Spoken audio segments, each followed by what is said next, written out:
وانا مين؟ وليه وصلت لكده؟ لا بقرب ولا بصلي ولا حتى عارف انا عايش ليه. كنت زمان قريب. فاكر أول مرة دمعت وأنت بتدعي؟ أول سجدة حسيت فيها بالأمان.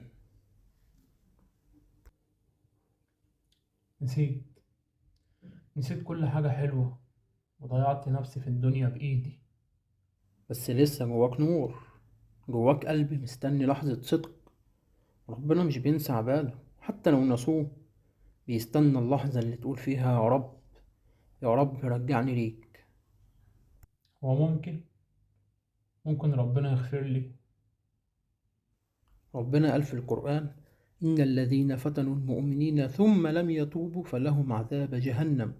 يعني حتى اللي أذوا غيرهم لو تابوا ممكن يتغفر لهم. يبقى أنت أكيد ربنا هيفتح لك الباب، بس خبط عليه بصدق. انا مش هسيب نفسي دي اكتر من كده. انا هرجع، بإذن الله هرجع وهقرب.